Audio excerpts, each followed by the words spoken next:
before we jump into tonight's movie episode. Oh, well, the cameras are all fucked up. What else is new? If I do that, does it fix it? There it is.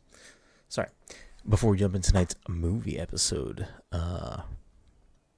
Mike, I watched You Cannot Advance. Is that?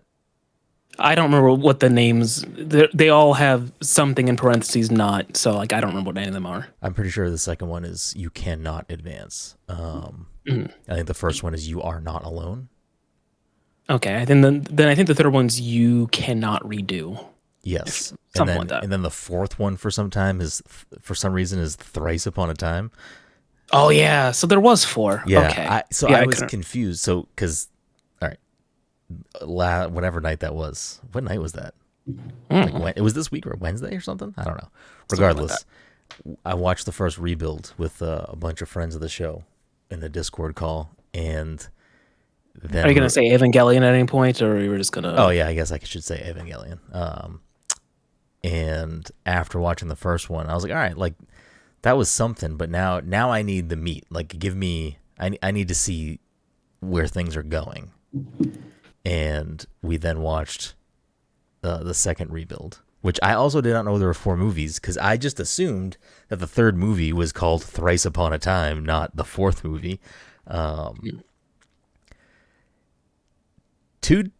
end of 1 is definitely some different things, but 2 is like very, very different. Yes. Do you like the rebuilds, Mike? Yo, spoilers.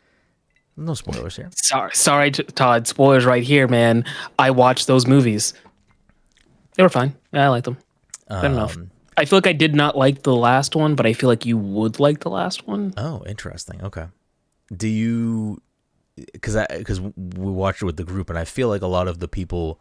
I think I was the only person. Me and one other person was the first time watching it. Everyone else had seen it already, so it was just a rewatch for them. But it sounded like for a lot of them, 2 is their favorite of the 4 rebuilds. I don't know if you have a favorite or a preference. The last time we talked about these movies, I was like, I think there are 4 films, and then you convinced me that there was only 3, and I was like, yeah, maybe you're right. So obviously, I don't remember a goddamn thing. I don't have a favorite one. Okay, that's fair. That's fair. You should rewatch them, Mike. I think you'd get something out of rewatching them. Have you not seen them since they came out?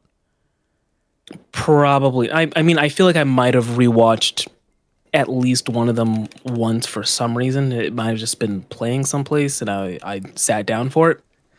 But I don't think I really bothered rewatching any of them. Yeah, like I'm at the point where obviously I need to get through the rest of them before I have some more definitive or final thoughts, or at least just like thoughts about things. But I think when it's all said and done, just Evangelion as a series might be one of my favorite things, because it's just, I don't know. Like, I think regardless of how you feel about, either the end of the show or end of Evangelion or the rebuilds, I think that, like, at its core, it's like trying to say something. It's trying to like present themes and topics to you, whether they nail it or don't, or whether the story falls apart or doesn't. I think not that it's irrelevant. I think it's just very good at like making you think. And I think that is what makes me like it so much, because I don't know. I'm waiting for the rebuilds to like, end of Evangelion fucked me up, and I'm kind of waiting for the rebuilds to do that. Are 3 and 4 going to do that to me, Mike?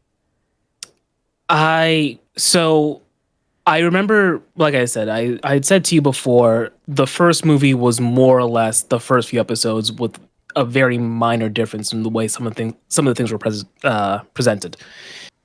I feel like at the end of 2, it was still following the original series, but then it kind of goes off the rails at the end, sort of.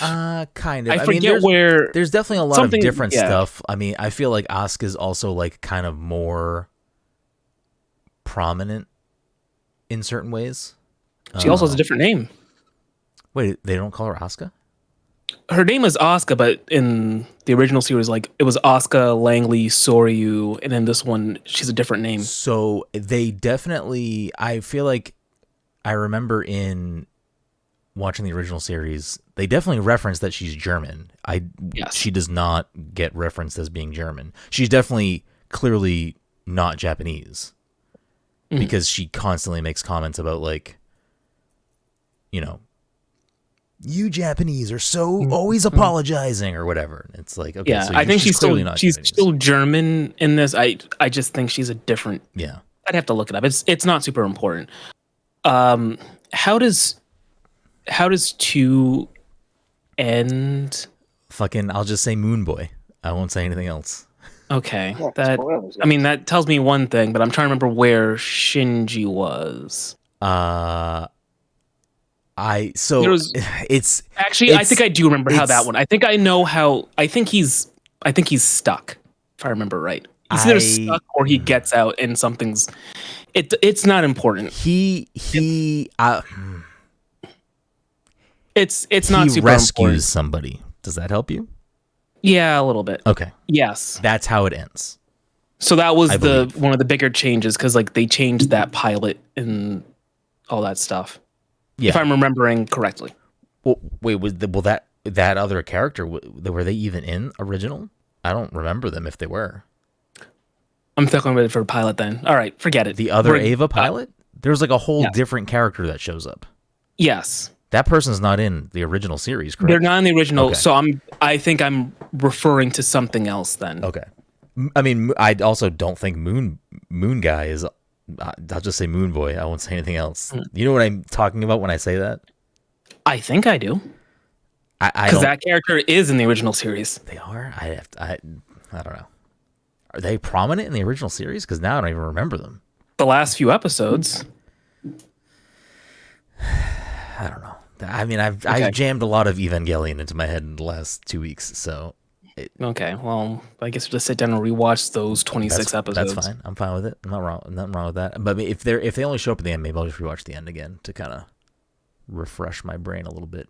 But yeah, this is my pitch to Mike. You should rewatch them, and then I think I don't know if it's Dom's jam, but I do think Todd would enjoy like the artistic.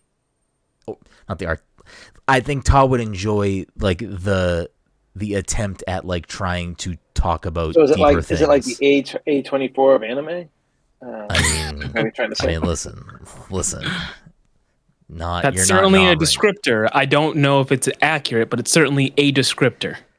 It's just really good. I think it holds up. I think it just makes you think, and I don't know. I appreciate stuff that is also like, you know, visually enjoyable to watch, and you know, other things. But I appreciate stuff that makes me think that I am also enjoying. I will say though, I don't remember disliking the dub of the original series. The dub in the rebuilds is not the best. So I have not watched it on Netflix. I believe the Netflix dub we is watched it on Amazon, which I believe Amazon redid the dubs. What I'm saying is I'm talking about the 26 episode series. I did not watch it on Netflix. I believe that one was also a different dub than the original. So I've only watched the original, however it was. I have it on DVD somewhere.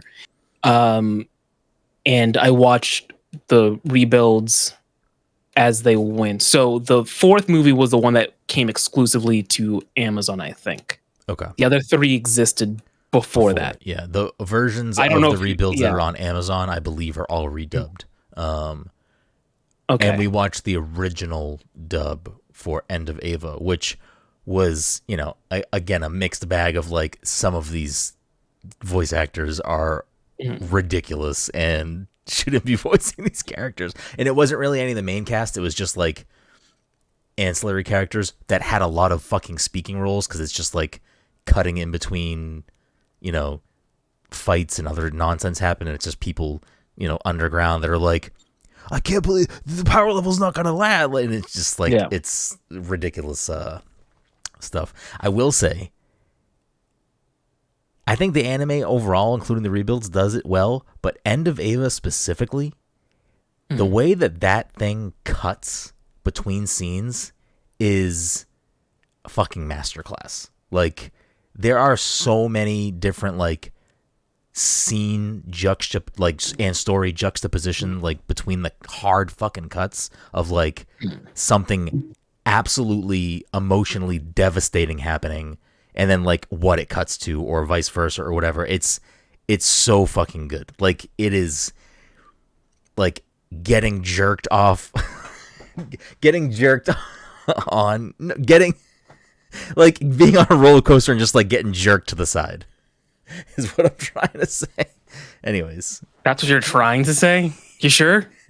You sure about that? Listen, you heard what you wanted to hear. I thought you were trying to quote that Ice-T thing that Tom sent earlier. That was so good. So random. Anyways, welcome everyone to the Pest Control Podcast. Watch Evangelion.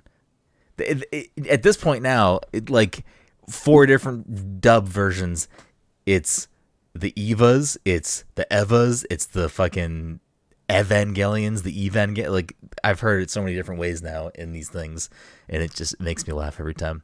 Is it Seal or Sele? Sele. Okay. One of the dubs I feel like said Seal or said something different. They didn't say Sele. Anyways, welcome to the Pest Control Podcast show. A couple of best friends talk about the latest in video games and nerd culture. Sometimes we have guests. Sometimes we talk about Evangelion too much. Either way, we have a new episode for you each and every week. Of course, this is a special episode. It is the PTC Movie Club for October, and it is Dom's pick, and it is The Witch. So we are going to talk about that film in detail. So if you haven't watched it yet, this is your chance to bow out. Joining me, as always, I'm your host, Brenden Groom, and joining me tonight is the anime senpai himself, Mr. Michael Desir. Mike, how are you tonight? Yeah. Okay. Also joining us, of course, is the Population 1 Poppy, Todd Gary. Todd, how are you doing tonight? Yo, I had 12 kills fucking the other game. I am just carrying people on my back. Mike, we got to get on that. I want to play that with you. I should probably try it now that I'm on so fun. Quest 3. What are you going to do with your Quest 2? I haven't decided yet. I haven't either. I don't know what to do with mine. I wonder what that's going to do to the actual VR market if people with Quest 3s are buying Quest 2s and then are probably going to sell their Quest 2s at a discount. And I don't know if they're ever going to cut down the price of the current Quest 2s out in the market. I think they said they were going to. I can't remember. I remember reading something. Yeah. Will it get more people buying VR headsets? Maybe. And the rounding us out tonight, of course, is the PTC Movie Club pick of the month. Person who picked it, I don't know. I said that wrong. I'm here. Dominic 40. Yep, I'm here. I thought Brenden forgot what Dom's name was. No, I just said that phrase wrong. I was trying to say the person who picked the movie this month. Yeah, you were trying to say he jerked off, right? Yeah, I was trying to say he jerked off, exactly. So great. We got the whole gang here. Before we get into this jerk-filled episode, of course, this show is sponsored by our good friends at Goodnight Fatty. If you're in the Salem, Massachusetts area, the North Shore of Massachusetts on Friday, Saturday, Sunday evening, you want yourself some hot, sweet, tasty, fresh out of the oven, head on down to 1 Washington Square and get yourself a delicious fatty. And if you're unaware of what a fatty is, you can check them out on social media at Goodnight Fatty and educate yourself on these tasty, tasty treats. Of course, a couple other housekeeping things before we roll into it. Todd, do you want to reveal your pick? Are you still picking with the pick you revealed like 3 months ago? I can't decide. Are we giving Todd the opportunity to even change it? If you guys want me to stick with that pick, I'm fine with sticking with that pick. I'd say we do both. What? They Live and whatever your new pick is. No, we don't get a double feature. Fuck that. No double features. Because I'm going to change it to Five Nights at Freddy's. Sorry, guys. That's fine. No, I'm not actually doing it. I was going to watch it anyways. I heard too, but I'm not going to make everyone else watch that. No, I'm cool with keeping They Live. I had a couple other ideas, but I mean, nothing crazy. What are your other ideas? Bodies, because I still have never seen that. Another A24 movie. Pete I Davidson. feel like Brenden might like that one better. Yeah, He probably would like that. It's like more of a comedy than it is anything. What was else? I was going to bring back Green Room, or Okay. Or I was even going to go further back and make everyone watch True Lies, because I fucking love that movie. Have you guys ever seen True Lies? I feel like I watched it as a kid on television, like on network television, so it was very different. Yeah, but I mean, I'm cool with sticking with it. Unless you guys want me to put a poll up with those fucking ones plus the one I picked before, or just fucking leave it alone and go with what I said. They Live is very relevant to today. Basically, that movie. So. Yeah, listen, I'm fine, man. It's your pick, Yeah, man. it's your pick. You do what makes you happy. You gotta do what you gotta do. It's your We'll pick. stick with They Live because I feel like that's like off the beaten path for what we picked. I feel like that's like an older movie, and everyone's gonna be like, "What the fuck am I watching right now?" kind of thing. But yeah, no, we'll stick with They Live. Great, can't wait. No idea what it is. I have no idea what it is. Here's my guess. All right, It's so, I will say give us this. the guess. Before you give me the guess, you've probably seen those Do stickers that say. you know who the main actor is? no. No way. I don't know anything about Well, I it. mean, Honestly, I feel like that's the one thing you might know from the movie. This is my second pick that's going to have wrestlers in it too, and I'm not even a wrestler fan. I know. I'm gonna sound dumb here. I'm just gonna say it. I know the name John Carpenter, but I don't have I ever seen a John Carpenter movie? I mean, he hasn't made much over the last couple of years, so but he makes horror movies, right? That's what he does. I don't think you'd watch anything that he's done. Yeah. What's his most famous movie? Probably The Thing. And it was not received well when it came out. I may have seen The Thing at some point. It's in black and white, right?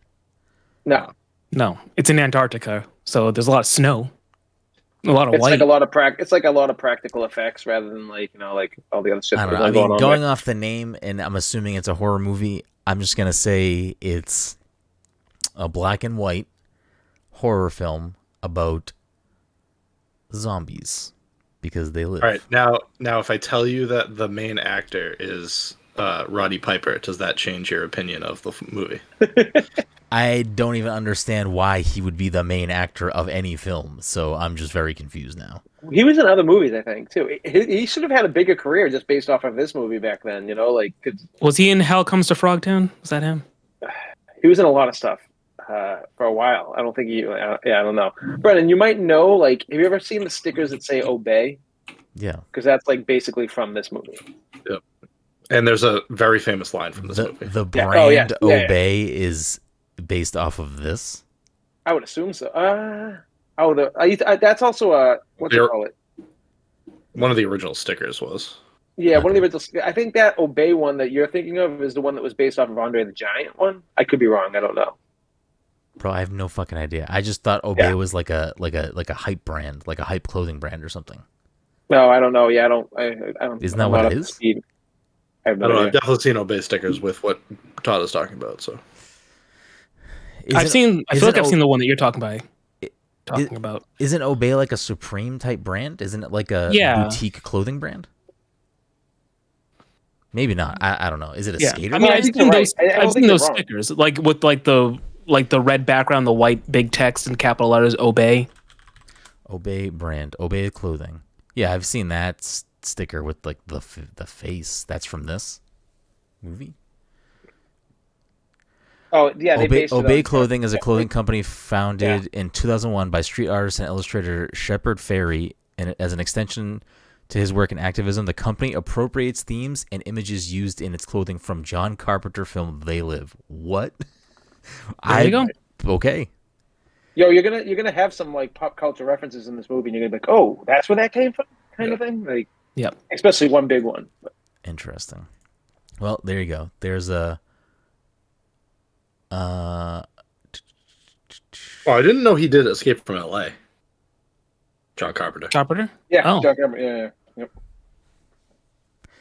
Anyways, so that's Todd's pick for November. The PTC Movie Club for November will be us watching and talking about They Live. And Brenden, also, do you think Halloween is not bigger than The Thing? Oh, I forgot about Halloween. Yeah, Jesus. Wait, Mike, the first Mike Myers movies is are they all John Carpenter films? I don't think so. Michael Myers, not Mike Myers. Yeah, the Canadian one. Groovy baby. He did the first one. I think he just did the first one, and then he came back for the one in 2018. Did he create whatever one that character and story? He made the first one. I didn't know if it was based on something else or a book or something. Do you remember the tweet? The holiday, Halloween. Oh, okay. Yeah. Do you remember the tweet that Dom sent recently? It was like John Carpenter saying, "I don't give a shit about what people think of my legacy. I just want to play video games all day." Yes, Because yeah. he like, if you follow him on Twitter, he like That's plays him. every game. I knew that he was like a big video game player. I've seen like certain quotes and stuff pop up from time to time of like people like quoting his tweets, being like, "This guy fucking loves video games." I will say, since it's like apparently tied into John Carpenter, and then we should probably move on and talk about this movie, The Wish, which is not John Carpenter. Michael Myers' skin is now in Fortnite. Is this the first time that skin's been in the game? Has it been in previous Fortnitemares? I have no idea. No, this is the first time Michael Myers is in Fortnite. So I've played a good amount of Fortnite the last like week because I'm trying to just like wrap up season stuff that I wanted to get done before the season ends. And I don't think I've really ever seen people play the game this way. And maybe I'm just happening to run into players playing this way, or maybe it's just a solo thing and not a team thing. I'm not even joking. There are people who are playing, like there are so many Michael Myers, but there are specific people that I've run into in so many different matches where they are dressed as Michael Myers and they are just like looming over me with a pickaxe out, not shooting me, just like waiting for me to fucking realize that they are watching me. And then they jump down with a gun and they've wrecked my shit. But it is like the fucking spookiest thing. Like I can't even, and one person I ran into had the fucking emote, like doing the piano. And I turned around. The emote might be the best emote in the game. It is 100%. So ridiculous that people are like just hiding. Like I was up. I saw a TikTok of a guy hiding in a bush playing the theme and like waiting and like kept on like doing the theme. There was a match that I was up on like the floating loot lake that pops in late in the match, and I'm fucking capturing the flag, the point, and I'm just like waiting. I'm looking around to make sure no one's like coming in or flying in or whatever, and I just like quickly thought I saw someone, and then I look up in the house. And there was just a Michael Myers standing in the back door, like with the door open, just staring at me. And as soon as I like fixed and like flicked back and looked at him, that's when he ran towards and like jumped down and killed me. And I'm like, this is, it was bad. I was like, what is this? This game's scary now. I can't do this. Michael Myers skins are banned for my. Did you see his pickaxe? Is it the knife? So good. Yeah, it's a knife. The knife, and it makes like the psycho like. Okay, that's pretty cool. I assumed that it was the knife because again, the person playing as the character was just standing there with the knife in his hand. Like that's what he was doing, and I'm just like, this is terrifying. No, I don't fucking care about Michael Myers. Anyways, I don't even care about Nightmare Before Christmas, and I still want that skin, but I'm waiting. For I bought Jack Skellington. That's like not even a question. That's the fact that Disney let that skin be in there is also kind of funny to me. So yeah, you're never going to. That's an instant buy. Never coming back. You know, if it does, it's not going to be for a long time. That's an instant buy for me. So, anyways, we should move into the movie portion of this. So, last chance, if you haven't watched The Witch and you don't want us to spoil that movie for you, this is your chance to exit. But without further ado, what are we thinking about The Witch, Mike? Let's start with Mike. If we had a nickel, or if I had a nickel for every time for the movie podcast we watched a film where the forces of hell systematically murder the people of a family just to get their hands on one child, I would have 2 nickels. Not a lot of nickels. It's just weird. It's happened twice. Is this our first movie where they actually actively made baby guacamole in it, or is that like fucking baby guacamole? This is probably the first. Yeah. Yeah, that was an unsettling scene. Yeah. What are your overall, Mike? Like, fan of it? Not a fan? Not of the guacamole, of the movie. The movie? I don't know. It was half an hour. I didn't understand what they were saying. I had half an hour. He texted me earlier. He texted me earlier and also said half an hour. And I was like, Mike, this movie is an hour and a half. Did you watch some half hour like abridged? I'm sure we can. Mike watched the recap video. Cut it down to it. Yeah. I didn't understand a word they were saying. That's what subtitles are for, Mike. I had the subtitles on. Eggers. Okay. I had the subtitles on. What's his face? Did you read the last part they show at the end of the movie? We'll get there. You gonna skip to the end? We'll get there. No. Just because he's saying he couldn't understand anything, but like I was saying, like with like kind of like what Edgar. Yeah, but I think he's more so saying he couldn't hear Sid talking specifically. Gotcha. Oh, the Robert, lot of Ralph, them, but I do like Sid's. Sid's a great actor. He is a good actor. Really? I'm actually Really I should learn his real name. Ralph Ineson or Ineson. I don't know how to say his last name, but I do actually. I'm curious to see maybe watch another movie that he's in prominently. Because about try The Northman.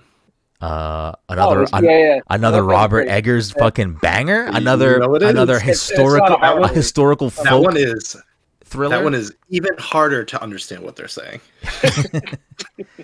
I did forget going into the scene in the church or the courtroom or both at the beginning of the movie.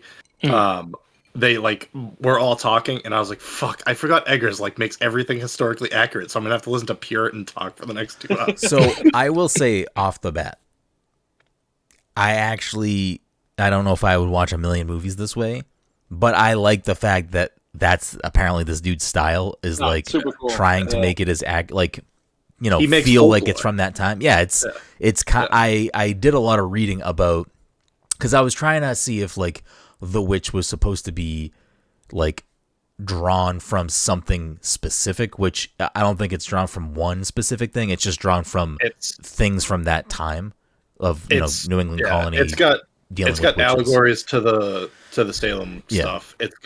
It's got a lot of biblical stuff. Yeah. What did you think about it overall? I can get more into that later. I liked it. I liked it less than I liked The Northman. Okay. I automatically compared it to the other Eggers film that I had seen. So. Sure. But I did like it.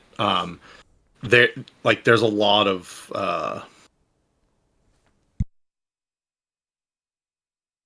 I guess allegories. There's a lot of stuff happening that I instantly was oh, they brought something up earlier, I wonder if that ties in, and then I'd look up a Bible verse and I'd be like, yep, that's exactly what I was going for. So there's a lot of that going on. I just I guess I didn't have any problems with it. I just instantly compared it to The Northman, and I like The Northman better. That's fair. Yeah, I think I've seen all of Eggers' movies, but I think that this is my least favorite of his. But I do enjoy the movie. I don't think it's a movie it's not a movie I want to watch over and over again, which is just because of the timepiece and everything. And but I still enjoyed it watching it. I just love how I watched it with my headphones on, my Xbox ones, and there's a lot of scenes in this movie where it's just that background music, and there's you can't even hear the dialogue because the music's so heavy, and it definitely made the movie way better watching it like that. But it was also fucking some scenes fucking crept up on me. Damn, so I'm the only one that liked this fucking Ralph fucking Ineson joint, this Roger fucking Robert Eggers joint, this fucking ATJ banger, first movie from ATJ. We should do you should watch Lighthouse then, because I feel like you might like Lighthouse if you like this movie. So here's where I'm at. Overall, I enjoyed the film. I don't for something that I normally wouldn't personally seek out to watch, I was surprised that I enjoyed it.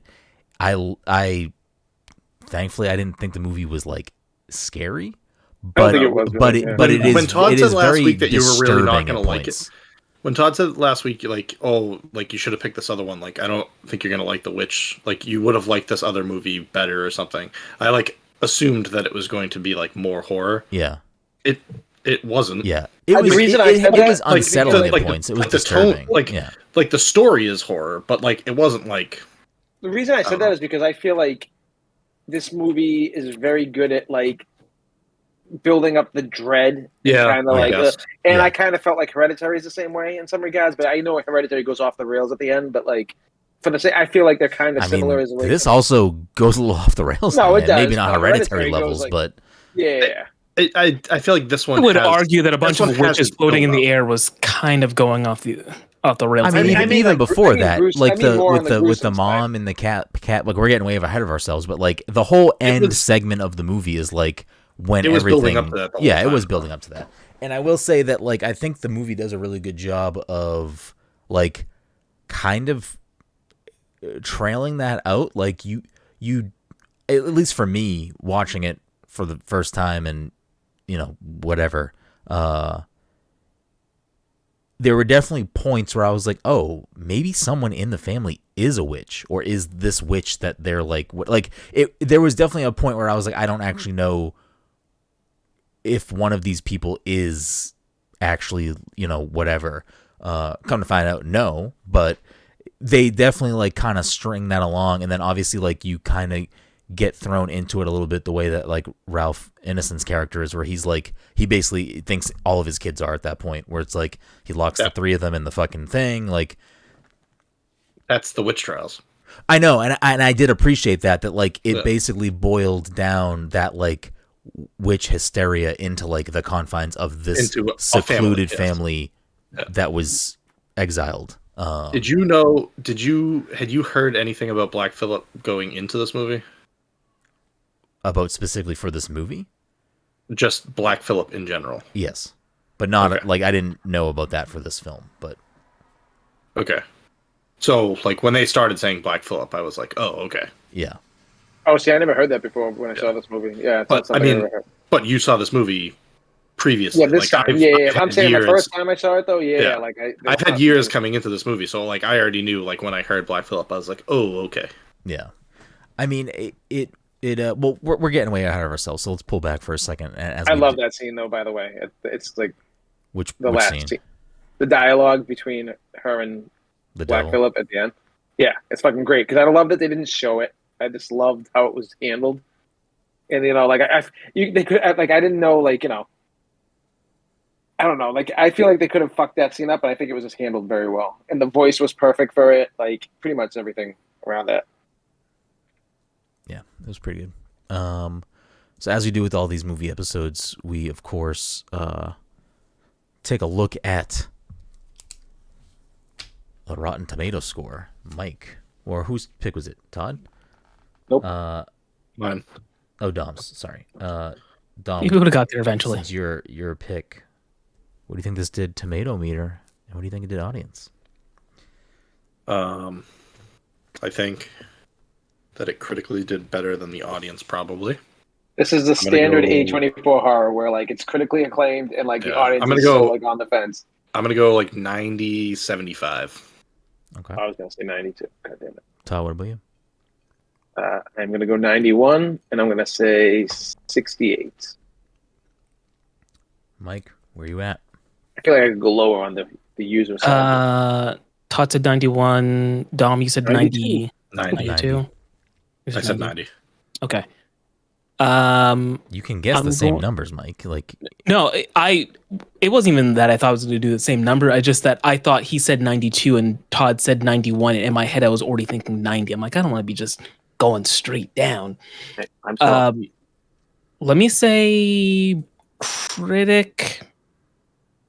Now I'm not a critic, you see, so I can't even get into their headspace.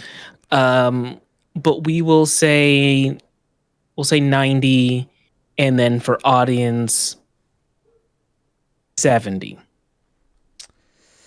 Well, Dom and Mike on the money with 90 for critic, and Todd is the closest for audience, which got a cool 60%, according to Rotten Tomatoes. Lower than I expected. I was actually surprised when I saw that too. No, that was all these people, like there's the people that don't like these movies are people that want insane jump scares nonstop. That's all they want. And then they see a movie like this and they're like, I don't know, it wasn't really scary. There wasn't really Brenden, do you have IMDb still up? Yes. Is like Northman easily accessible? Like, is there a link to it there? I got it already. What's up? What's the scores on that? Oh, you want Rotten Tomatoes, not IMDb. Yeah. Oh, yeah, sorry. I think it's low on, I think users low on that too. Really? I would guess. I guess that one is like... Northman is a 90, that one's got some 64. Weird shit in it. 90-64, yeah. That's weird. So I mean, weird. not weird. I guess the Northman has a lot of weird shit. The Northman has a lot of weird shit in it. So I agree, but it's really good. But this makes sense why Fast and the Furious movies are successful. Yeah. You know what I'm saying? Like, it's people just want to like go to the movies and just fucking zone out kind of thing. all right, fucking. Well, I didn't. fucking what's his face? I didn't say Fucking Marvel. Marty, I said fucking fucking Marty Fast and over the here. Furious. All right. There's no way this movie cost anything to make. Well, and let's I find out. guarantee it With made a money, budget so. of $4 million, how much did it rake Yeah. in worldwide, Dom? 4 million. As popular as it is. I bet you had a big opening and then dropped off quick. I don't know, but there's like I feel like there's like a ton of shit that like came out from this movie. I don't know. I'm gonna go 30 million. Okay. What about you, Todd? I'll say 55 million. Although I think that's fucking too high, but I'm just gonna stick with it. And I will just say 25. I was thinking 30, but I'm going to go 25. I'll just undercut you. It raked in 40.4 million. I don't know who was closest. Sorry, I'm responding to a stupid message I have to respond to. Who was closest to 40 million? I already forget what Todd said, so I can't say. 50? What did I say? 50? 55? That's it. 55. Yeah, I think me and Todd were the same, just on opposite ends of it. I think. Okay. Yeah, I mean 10 times its budget. No, I mean that. huge. According to its Wikipedia page, And- it is a big success financially Yeah. because of the low It's an budget. A24 film, and it was Egger's first movie, so he didn't have any director Yeah. name recognition. It was also Anya Taylor-Joy's first film. Yeah. Yeah, I was wondering that because I And know Docs she was was in a there. bunch of movies before that. And who? Yes, I wanted to bring that up at some point. Kate Dickey is The wife? yes, Yeah, the wife she's- is in What Loki. is She's she an actress from? in What do Loki. I know She's her in from? Loki right now. She's in Loki Oh, right she now. is, okay. But Well, you what else is she you from? probably do She's- know her from stuff. I think she has a lot of stuff She on her looks so IMDb familiar. page. Let's see. Kate Dickey is known for She must be in another Eggers movie. I don't know, Prometheus, The Green Knight. Was she in Northman? I don't know. It's not listed as her known for. Innocent So was.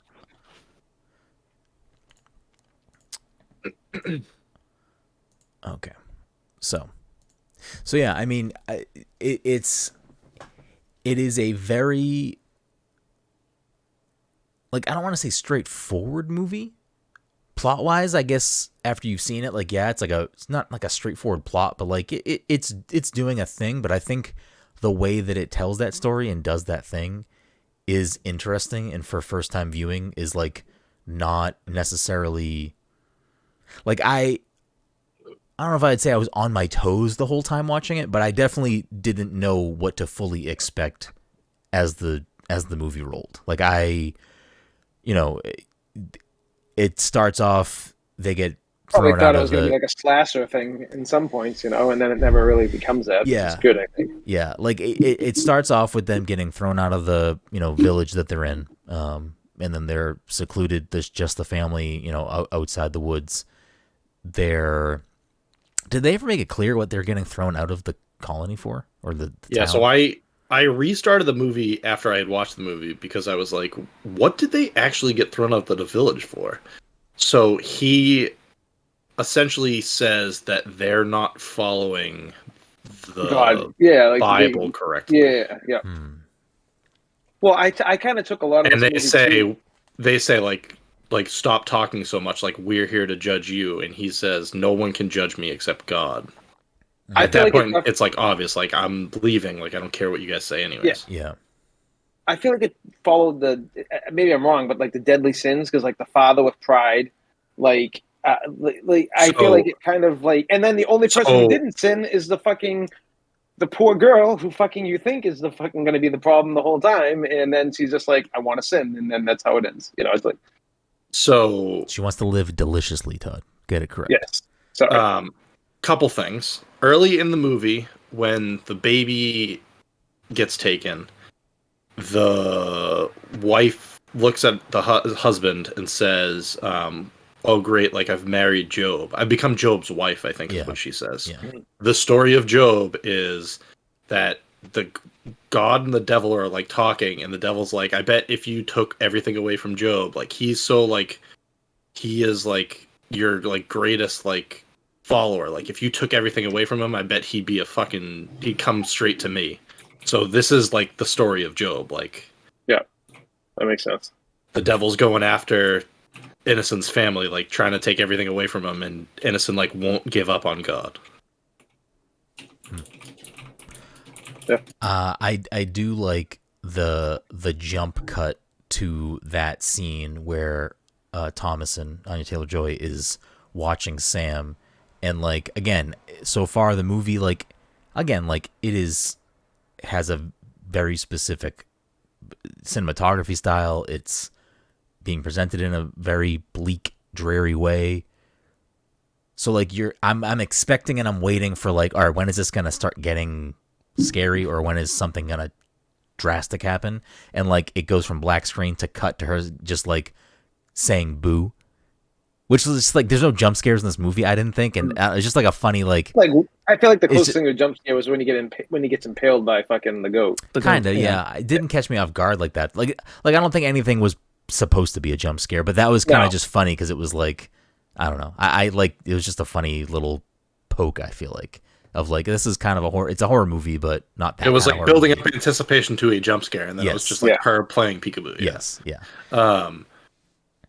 So back to the goat scene of him getting stabbed right before, like he picks up the gun and looks at the goat and then like puts the gun down. Like the act, with the act. And he says, corruption, you are my home, I think, which is a Bible verse from Job. Interesting. Yeah, that makes sense. Yeah. Yeah, I mean, it is very clearly heavily influenced of, with religion, Catholicism, Christianity, whatever. Well, that was Puritans. what the witch shit was all like. Yeah, the witch shit was like, yeah. So it is definitely pulling off that. And then what Todd was trying to tell you earlier, Mike, was that when the movie ends, it flashes on screen and it says like this. This movie is taken from stories and documents and diaries and journals of the time. And a lot of the dialogue in the movie is pulled out of the pages of those things. Mm. So, Todd, yeah, I figured it was accurate. I wasn't faulting that. I was just like, I was not in a headspace to listen to that for 90 minutes. Innocent though, and the girl who plays his wife, those guys they're just really good at fucking commanding a screen for such a low budget. Like they picked the right actors for this movie. I gotta say the kids were fucking great too. They were really good. At one point, the parents are arguing downstairs and when they pan freaking out, like, "Hey, we got to get rid of Thomas and bring her to the village or whatever." And it was just the kids reacting to that, and I thought that was just as children, they were fucking great at showing emotion without any dialogue. They were great. Go ahead. That said, those twins were annoying, and I was waiting for the goat to impale them both. So the twins were annoying. They were also and this is just they were imps. Hats off. They were hats off to again, the acting in this film. I think the whole cast is very, very good, especially the children. And it was to the point where the children, especially the twins, were so good at just playing what they were playing on the screen that it felt almost fake to me. These aren't real people, because it felt so. I don't know. There was just something eerie about it. It added to the flavor of the movie to me, where it was these kids are very good at doing this, and it's fucking terrifying. Even though they're not doing anything scary, it's just it was weird. But I did more, again, digging about the movie itself, or whatever, and so Robert Eggers wanted to make this feel as accurate as he could for the time, so he specifically only cast people from England or Britain or whatever, because he wanted people to have what would feel like colonist accents and be very he didn't want someone else or American or someone else doing an accent. He wanted people that speak that way. And the other thing was that I was kind of interesting and blown away because I appreciate when movies use practical effects and like do things that don't require CGI or not super reliant on it. And he had people from, I think it was definitely Massachusetts, another state. I don't know if it was like Maine or New Hampshire or something, but he had like two different, I think, architects or like craftsmen that are used to building historical reenactment homes or whatever to come in and build like the houses and the thatch roofs and stuff so that it like was as close to being accurate for that time as possible. And they didn't use any fucking lighting. All of the lighting in the film is natural light or fucking candlelight. That is bonkers to me. But also like you can see it in the movie. Like you can see like that comes across of, is that how every movie can get filmed? But no, but like for this it works. I feel like Brenden should really watch The Northman and Lighthouse because I feel like he might like both of them. The Northman might be too weird. I think the Northman might be too weird, but it's more of like a kind of, it's not like a scary movie. It's Listen, more like I'm not trying to fucking devour movies like this. I think that I was forced to watch it for one. Two, you picked it to be fair. Yeah. Yeah, you did pick it. I am interested in, witch history and all that stuff. Obviously, I fucking live in Salem. So that is an appealing topic to me, and I do, read about that stuff on the historical side, once in a while. And watching this movie actually spurred me to like do some more reading and like refresh my memory on certain things that, there's a lot of history here that, is there to read. And I don't know. I like hats off to like in just learning more about Robert Eggers, that like that's kind of just his style of like trying to make these like his quote unquote historically accurate films, because The Lighthouse is also apparently also like a historically accurate horror movie or something. It's like another folklore kind of thing. Takes place in a New England lighthouse. Yeah. The only thing that, and I think he was also not thrilled about it, but I think it was for budgeting reasons. He wanted to film it in New England or in Maine or New Hampshire or somewhere over here, and he could not. So I think it said he filmed it in the outskirts of Canada. Sense. Yeah, that's what they do a lot of shit. Then that's why I'm excited for Nosferatu though, because like I fucking love a great vampire tale, and like Nosferatu is a classic, and I know. Yeah, I'm upset that it's taken so long. It was supposed to be his second movie, and he had Anya Taylor-Joy attached to it, and he had Harry Styles attached to it. Oh, thank God it took. I don't know. I don't know. I feel like he probably could have like. I feel like he might have been okay as the. He would have been the like secondary character. But did he who took his role? Bill Skarsgård? No, Holt is the Harry Styles character. Yeah, Holt's a good actor though, so like I prefer it. I don't think Harry Styles is horrible, but like I don't remember who the Anya Taylor-Joy character is now, and I don't remember who's playing Orlok. I'm Innocent's also playing someone in it though. I'm kind of surprised. Maybe it was just too early for this to be considered. Like, but it was not. It's nominated for a bunch of awards, but no Oscar. He was nobody. And A24 really, I don't. That's what remember. I'm saying. Like it was before. Was it before 2015? So like, it might have been before A24. Was really like a bigger deal. Like taking. It was around the seriously. time like when it started taking off. Yeah. Like I think that movie helped A24 take off. Yeah. To be honest.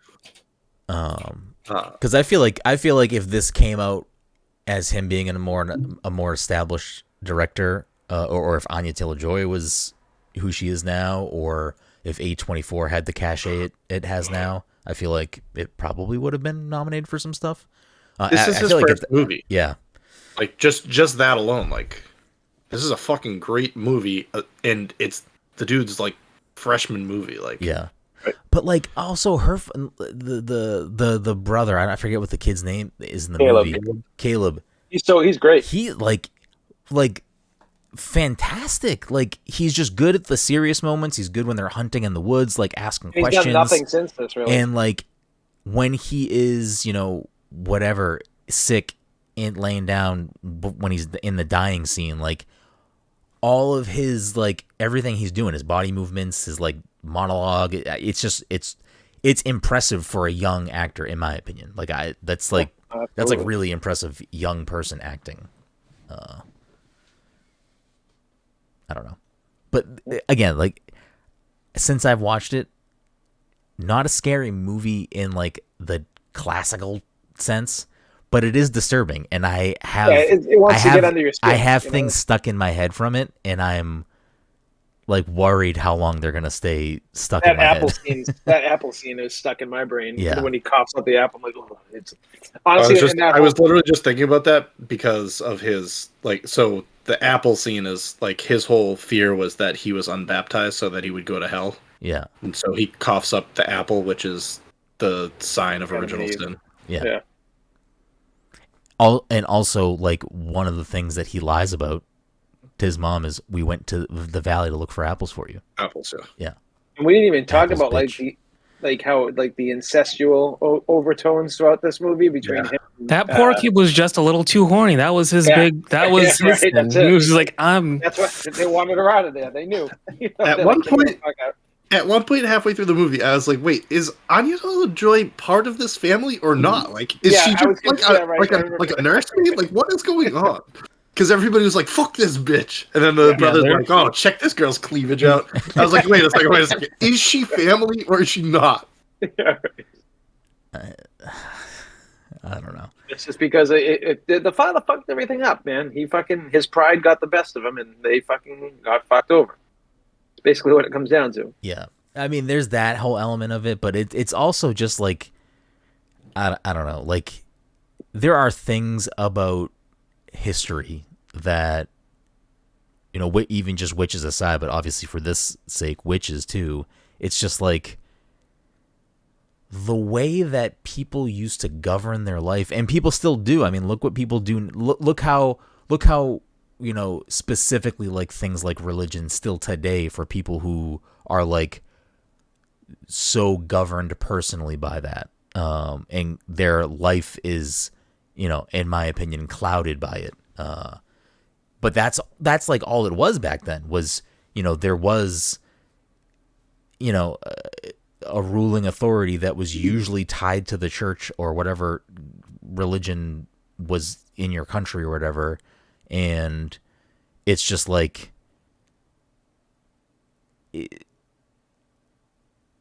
because like obviously with like the devil stuff here and the witch stuff here, it's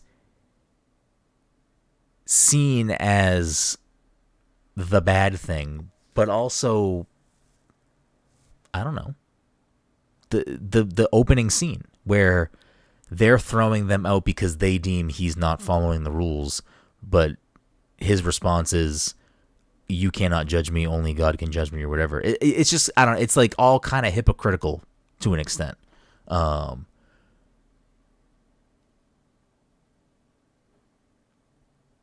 It's just interesting. There's a lot of themes that like go back and forth, I think, in the film that I think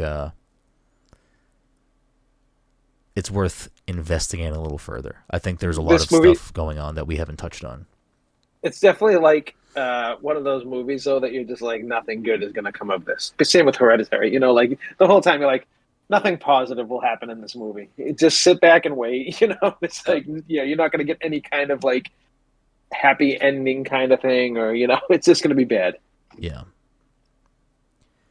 I don't know why these type of movies are like my comfort food, and it's really fucking weird. It's wild. But like, I was building to a bigger point there, and then I kind of unraveled. So, you were going to say though? Did you have a point to bring up? I did, but now I feel like I'm just all over the place. I will say, I'm happy we live in an age where there's like just much more accessible information, because I would fucking hate to live in a time where it was. Can you imagine living in a time period like? I thought about that.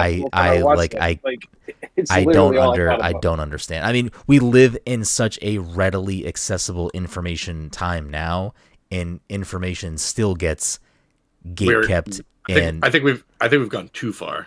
Yeah, now information comes out that isn't even like fact checked. Well, that's the thing is like we're at the point now of like truths are gatekept, or it's so easily for mistruths to be spread as truths, and it's just we're at a point now of it's the same thing. It's just people in power pulling strings to govern people. Wait till we watch They Live. This is like literally like the biggest point of They Live. Like it's like, and that's why I say it's so relevant to where we are today. Yeah, it's kind of eerie that like we're like the guy basically is like the Simpsons. He predicted this shit. I mean, sure. Part of it, I like don't want to say too much. Yeah. So my point was going to be that throughout the whole movie, like everyone was like, "Oh, Anya Taylor-Joy, you're a witch. Like you're a witch. You're a witch. Yeah. Like everything. Like you're out of here. Like you're the witch." And like throughout the whole movie, she's like, "I'm literally doing everything I can to like prove to you guys that like I'm family. I'm not a witch." And then at the end, like family is all taken away from her. She's like, "You know what? You guys, fuck you. You guys pushed me to be a witch." Yeah. And I was like, I wonder how much of that like was happening like in Salem. Like everybody's like, oh yeah, fuck you, you're a witch.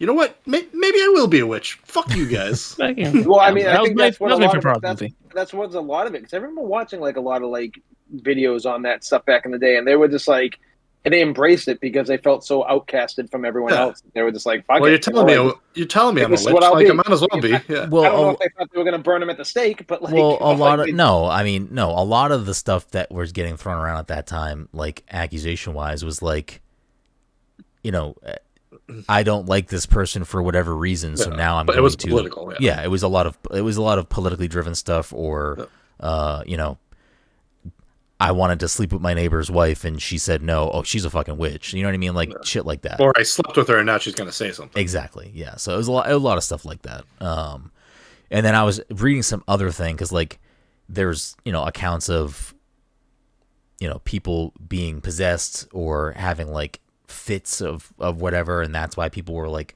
calling them witches and stuff. And some scholar said that it could have been from like different types of bad food they ate that basically like made them have like muscle spasms and other types of like things that would make them seem like, if you really were trying to be like, that guy's fucking possessed, it's like, yeah, he's having bodily contortions because he ate fucking ergot or something. I remember I read something about like a yeast, like they were like dumping like yeast waste or something into the river. And so, like, people were having, like, hallucinations based off, like, yeast in the water, Yeah, so, I mean, that has nothing to do with this movie, but... Yeah, correct. But, yeah, I thought you were talking about something else. No, we were not talking about it. No, it's just, like, this film obviously uses that as, you know, its overlay to because I do think there's a little bit more at play under there. Like I don't think Ralph Ineson's character is necessarily bad, but he continues to do things that purposely push his wife into hysteria and continues to make Anya Taylor-Joy Thomason like the scapegoat, where he can just very easily say literally anything and he doesn't. It's bizarre. I feel like in some ways he reminds me of like modern day Christianity. Like not everyone, but some people where like they constantly know they're doing wrong, but they know that like they can be forgiven, so they keep on doing it because of their pride and sinning and like everything. You know what I'm saying? Like, I mean, listen, we don't need to turn this into like a religious podcast. No, we can't. I mean, I'm fine to say the shit that I like. I don't. Like, I agree with you. I think a lot of people use religion, specifically fucking United States, like Christians, use their religion as a fucking cloak to do whatever the fuck they want to do, and then only God can judge me. Which, again, there you go. That's what he fucking says at the beginning. Oh, you can't judge me, only God can. I can do whatever the fuck I want because only God can judge me. Who are you to cast the first stone or whatever bullshit? You know what I mean? Like... I don't know. I have thoughts on religion. I'll keep it there.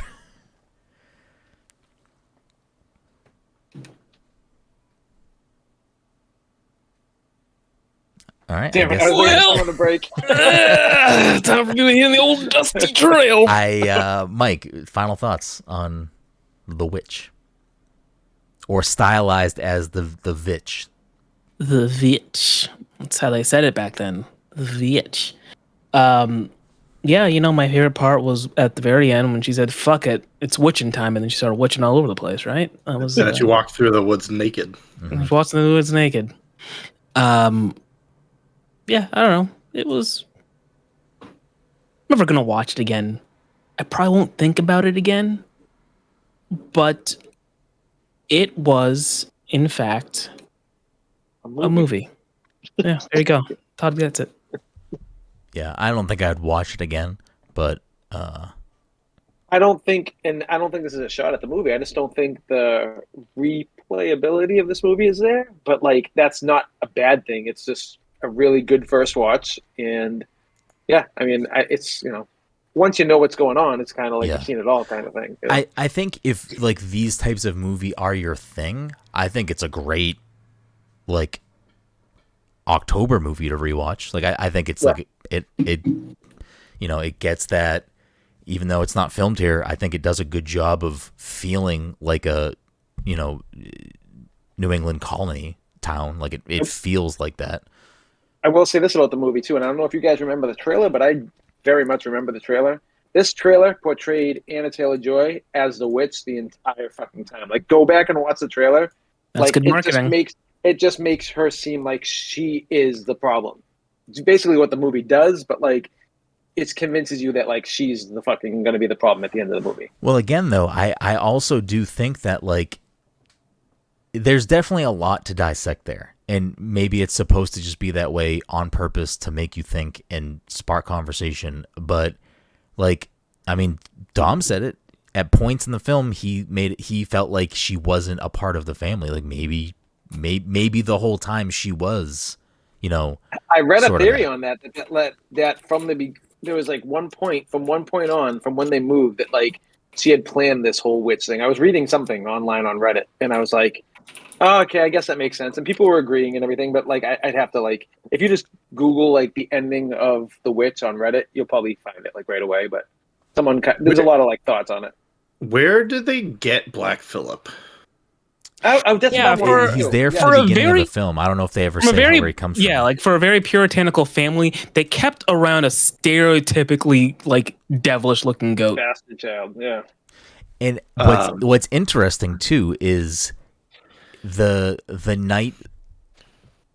day that Caleb goes missing, and I think at this point they might already have Thomason back.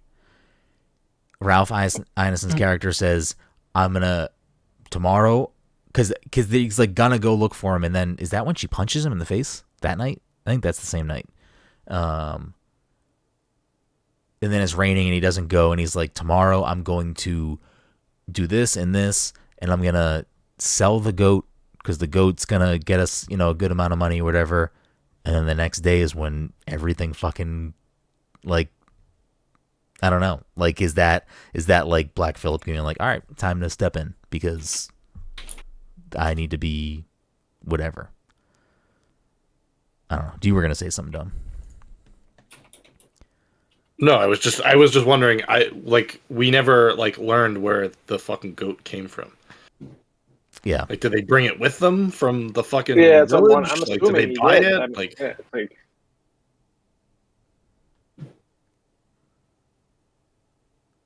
Mm-hmm.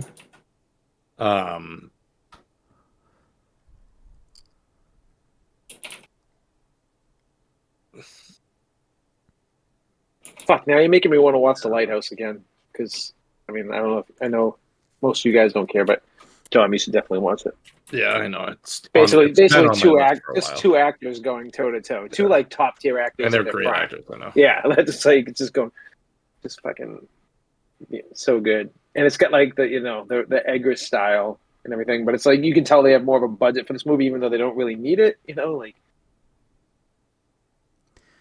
I am curious why Black Phillip though doesn't kill anyone until the end. I'm wondering if it's because who else does he kill? Like personally? Yeah, personally. I mean, with his own two hooves. Because he has imps and witches to do his bidding.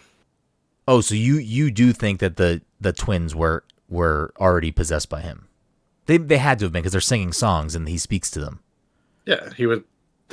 She asks it at the end, like, "Have you been talking to him?" And I don't think the kids say anything, but like,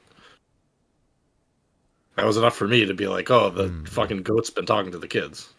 Yeah, they're singing his songs the whole time.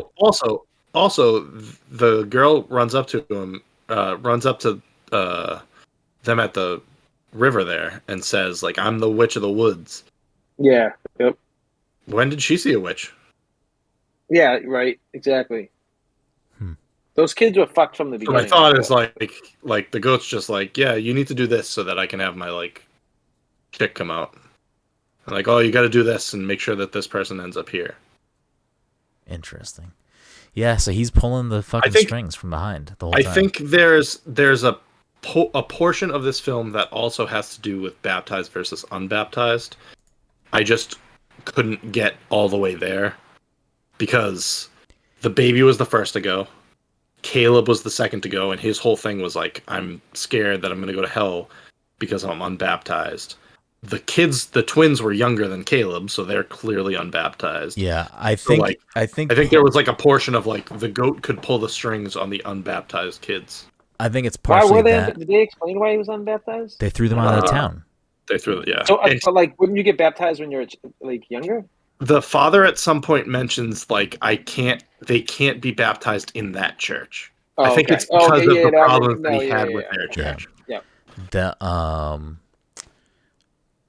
But I think it also plays into like this version of the witches that they're using is like when she makes the guacamole, I'm sure she couldn't do that with like it probably has to be like unbaptized virgin blood or something. You know what I mean? Like it probably has to be that. Sure. I mean, they don't make any reference to that, but no, but I mean, just because it's like based off of folklore, I would imagine that's probably like where some of that's playing. Like that's probably why he's like seemingly Black Phillip is or the devil is like specifically targeting the children, and I think because now that I think about it too, like it seems like everyone's resolve is sort of compromised. Like the father clearly has issues and like lies very easily. Like he is already like tempted by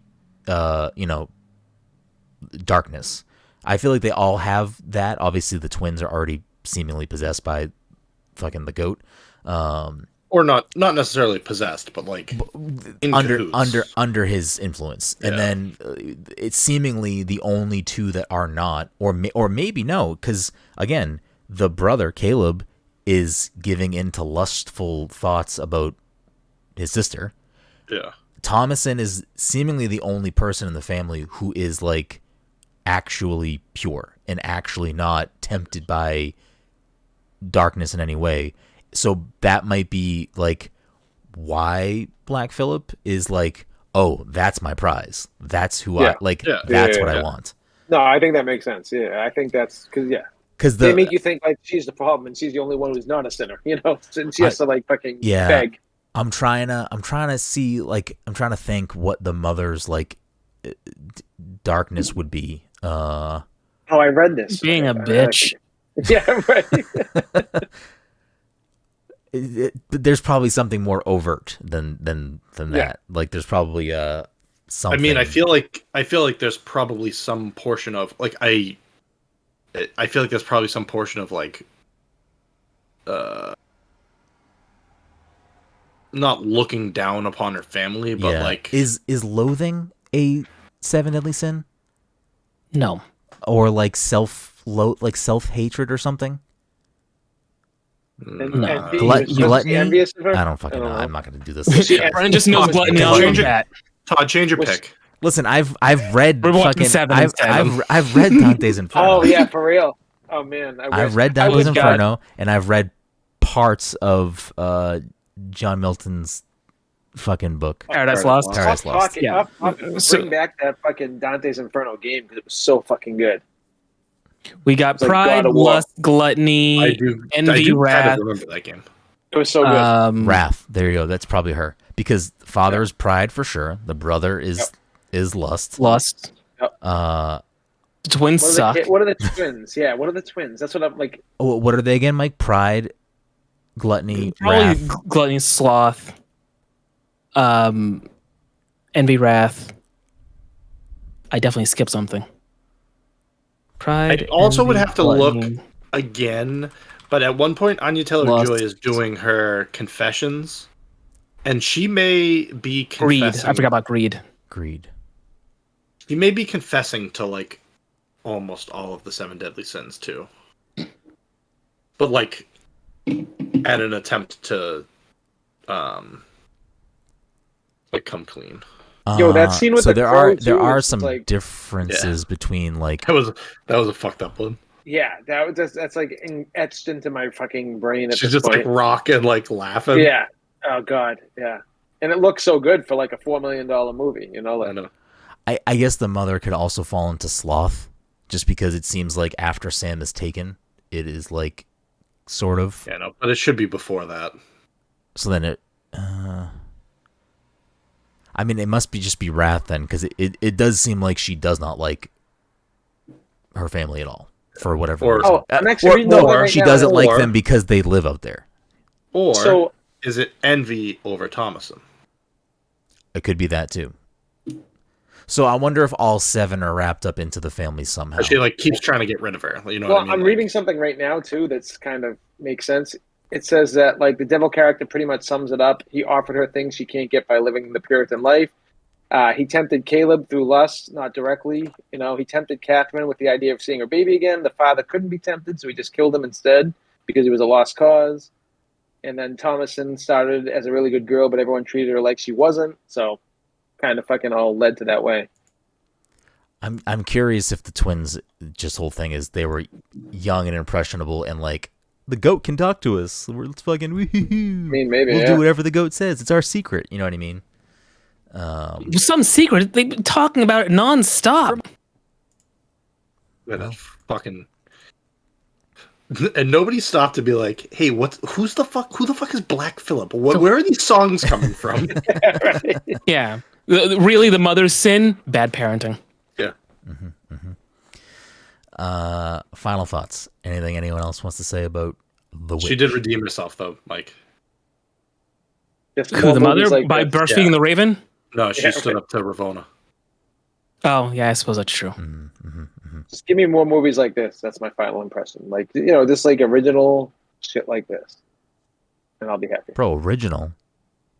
It's based off of fucking some 1492 That's what I'm 1692 saying though. Like, fucking make diary. more shit. Like, I would love to see more shit like touch upon like Salem and the witches, because like I feel like we've never really gotten like Bro, really let good me shit tell on- you about 2022's Hocus Pocus 2. The witches are back, baby. Change your pick. 2021's The Witches. Yeah. Todd, change your No, pick. yeah. 2020's Hubie Halloween, baby. Let's go. Fuck Hubie Halloween. All my homies Oh, hate Hubie Halloween. I should have picked Plane, Trains, and Automobiles for Thanksgiving because everyone makes that a Christmas movie, and should have just been fucking picked as the movie it is. No, we're sticking with They Live. It's a great movie. I watch it every It is a fucking great movie. Thanksgiving. And R.I.P. John Candy, because I miss that dude just as much as I miss Chris Farley. I fucking grew up with that dude. Uncle Buck, another great movie. Yeah, I didn't know you knew him so personally. I did. He was serious. They grew up together. They went. He They used to went make to him the same pancakes. elementary school. When Used he to make him died, I was pancakes. fucking like really upset. My dad used to make pancakes in the morning when we were kids and call them Uncle Bucks because he would just make pan-sized fucking fucking great. pancakes. Anyways, yeah, I don't know. It's weird. It's a good movie. It's just not something that like I'm gonna watch again. I'm ready for it that to makes leave sense. my brain at some point because I don't want to like. I thank you, Todd, for bringing up the fucking breastfeeding crow again because now I have that stuck in my fucking head. Yo, that scene is fucking, Great it's scene. so fucked up. Yeah, it really is. I mean that's like when that scene starts, and then for the rest of the movie, it's like, okay, this is the ride we're going on. Like it Yeah, clearly yeah, is not 100%. going to come down from this. It's going to just Yeah. only ramp up, and it did. And I honestly didn't know what to expect when Thomason like follows the goat into the fucking little fucking shed type building. I was just like, I don't know what's gonna happen in this fucking rest of this movie. A lot of backdoor deals happen in little sheds in Eggers films. Mm-hmm. It's like the same kind of shit went down in the Northman.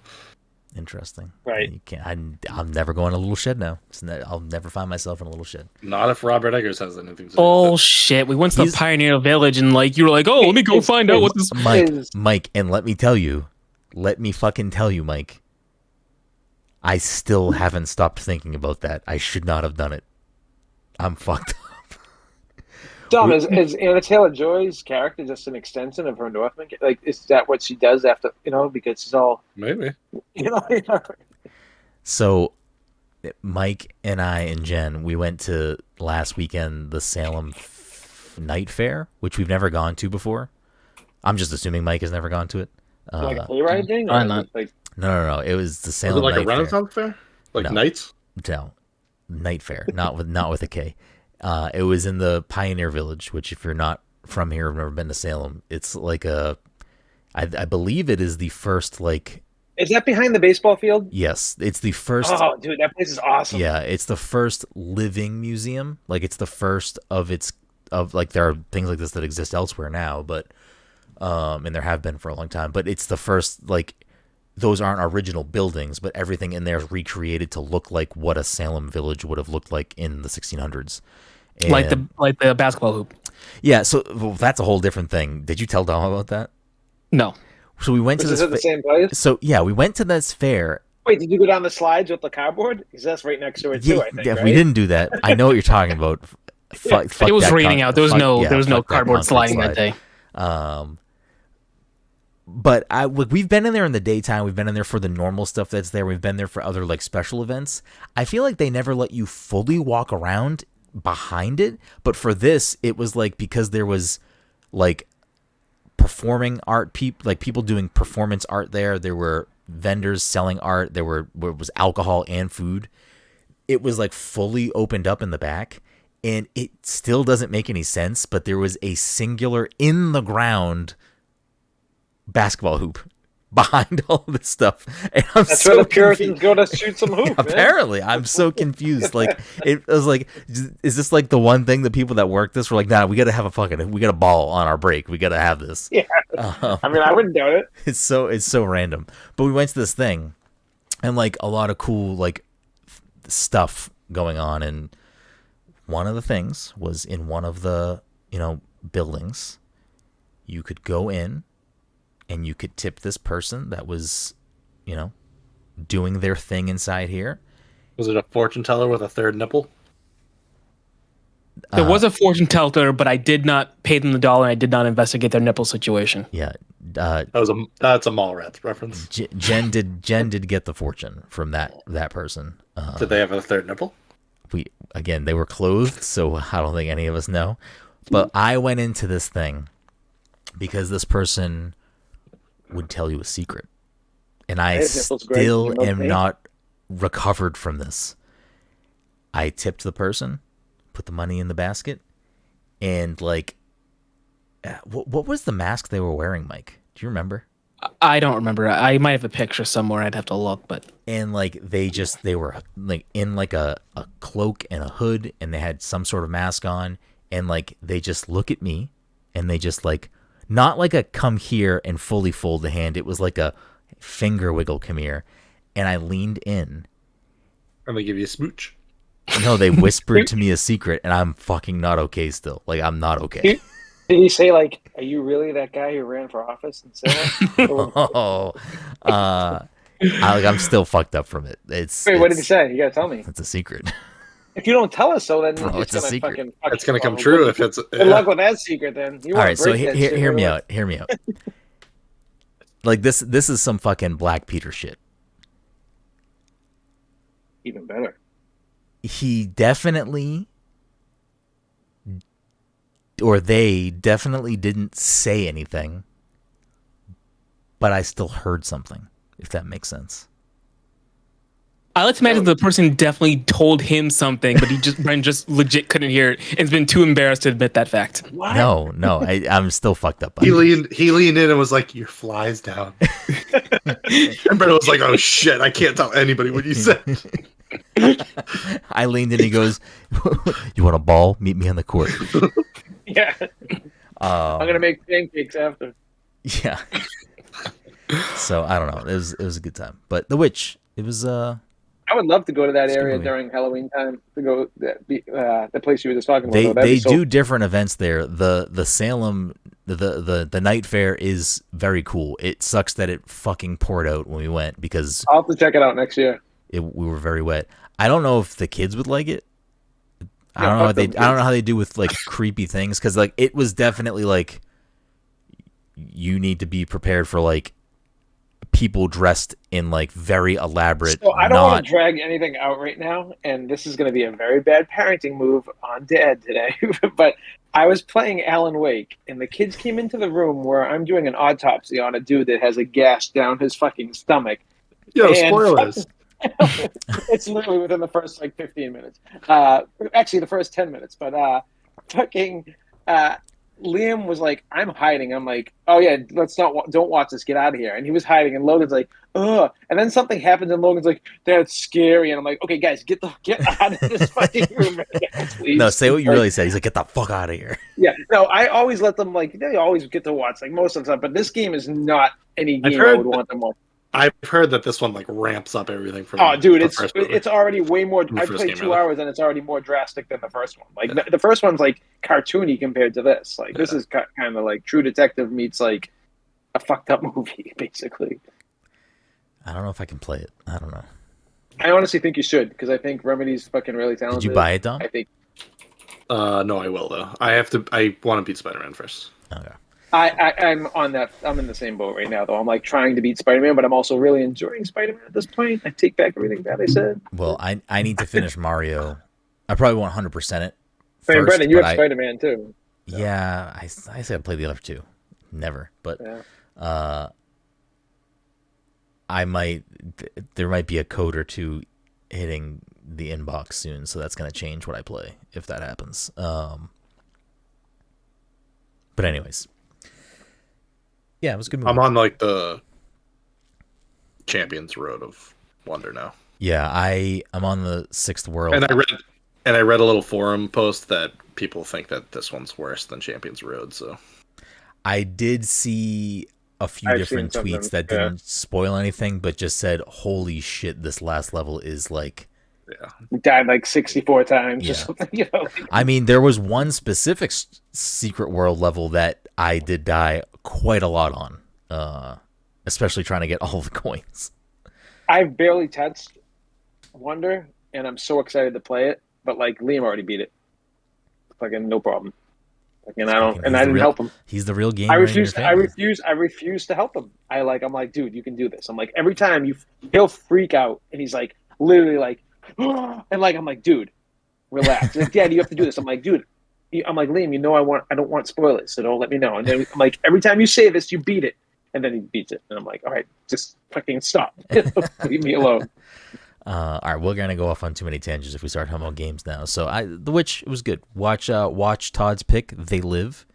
We'll talk about it. I believe it's on Peacock. I could be wrong. It is way too far in advance for me to look at the camera and definitively say, "Hey, we're gonna talk about this at the end of the movie, at the end of the month, or sooner or after." Since the last week ish of the month is gonna, be holidays and stuff like that. Schedule could get messed up. If we can forecast it well enough in advance, we'll probably do it maybe a week early, or if not, it might be a week late. So apologize in advance. Mike, you do have some thinking to do for December because you will be the December Fuck, I do. pick. And I'm gonna. He already said it. He said jingle all the way. I'm gonna throw this out there. We can do one of two things as a group. We can do what we've done the last 2 years, and we can make December either a group pick or A December to remember. or Toyotathon. And tie it to some sort of movie anniversary or something else or holiday movie or whatever we want it to be. Or Yeah, just like we did for Godfather last year. Exactly. Because that will push the pick rotation up a month for next year. Or we let the year rock. Mike picks December. Come January 1st episode, we re-pull the rotation with a random generator so that it shuffles who gets what months. It's worked out the last 2 years because for some reason we've changed to December, so it's changed the picks. Year, right? It just changes the months we get every year instead of it being I always have January, Todd always has October. You know what I mean? Like it bumps them, so we could do that way. So it just bumps one, and we figure out December, or we could do it in January if Mike has like a Christmas movie he wants to pick. Yeah, I mean, most certainly do not, but I like the idea. I'm fine with it just being Mike picks December. It doesn't have to be topical to holidays and no. I was just January, thinking like if Mike had a movie that he like wanted to pick for December, right? Yeah. Right. Oh yeah. We could do like a anniversary in January. Yeah. That was all I was saying. Like, yeah. If he had like something topical for December. Yeah. Or we just we toss our 4 names in a fucking bucket and I pull them out and we re-pick the rotation, which might be better because then it's like a little bit more changed as opposed to just a 1 month bump. It's like it changes the order, so Mike could actually get a double feature. Mike could go back to back if he gets pulled first. I don't know. We don't have to decide it now, but for some reason I brought it up now. So that'll do it for this PTC Movie Club episode on The Witch. But before we wrap things up, of course, because it's a movie episode, we're going to play the movie game instead of playing a video game related game. But before we do that, of course, you can, first of all, thank you all so much for listening to this week's episode 391. There are a bunch of ways to support us. If you listen to this as an audio show only, as a reminder, we do stream the show live on Twitch at twitch.tv/PassController every time we record, unless it's under embargo for a game release or something. Otherwise, it's always live, unless there's some other technical issue. We also put that video up later on our YouTube channel. If you can't catch the live show, it's always available over there. If you watch us only on Twitch or you watch us only on YouTube, we do have the show available in audio format in all major podcast platforms. Wherever you listen to us, however you engage with us, we appreciate you. If you can take the quick moment to leave us a 5-star review, it's very beneficial in helping us grow the show, and we'd really appreciate that if you could leave us a nice 5-star review. If you listen to us or watch us on YouTube, drop us a comment, make sure you're subscribed to the channel. All those things help immensely. If you have bucks kicking around, you can subscribe to us on Twitch with a premium subscription. You can go to patreon.com/PassTheController, become a patron. You go to PassTheController.threadless.com and get some swag. Tons of ways to help us out. Tons of ways to support the show. We appreciate you in any way you interact with us. But without further ado, the leaderboard for the year currently stands with Dom still in first. Why can't I pull this up? Where the fuck did it go? Dom is still in first at 44. Todd behind him at 39. Mike gaining ground after last week. I think Mike got 2 last week, putting Mike at 34. A bunch of guest points, but no guests tonight, so don't need to go over those. The way this works for the movie game, I'm going to reveal clues about the movie. Whoever gets the movie first gets the point. Movie number 1.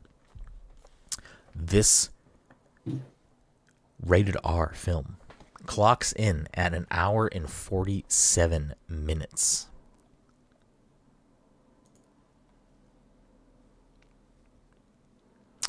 Are you giving us a year?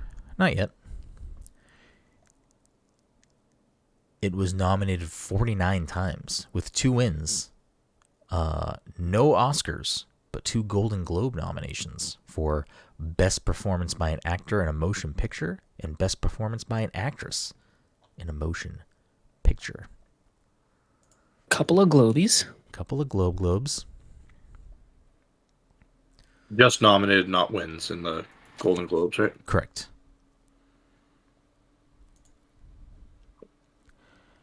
you may recognize the third build actor from this film. Not yet. Not yet. You might recognize the third build actor from what? Yeah, you just might recognize him. You might just know. What was the year again? What did you say for the year? I didn't say the year. Pay attention, Todd. I was hoping to give it. I'm not. Listen, I'm How no long? slouch. How long was it? Hour 47. Hour 47. Oh yeah. And what year did you say? No, I'm not. I'm not a fool. I can't be got. I can't be had. Rotten Tomatoes gives this movie a 88%, while the audience on Rotten Tomatoes give it as a 76. Yeah, but what year does Rotten Tomatoes give it? Oh no, it doesn't do a. If you like this, you might like these movies. What the fuck? Oh, because no one else would like this movie. Damn. Oh, because it's too old. Yeah. Or too new?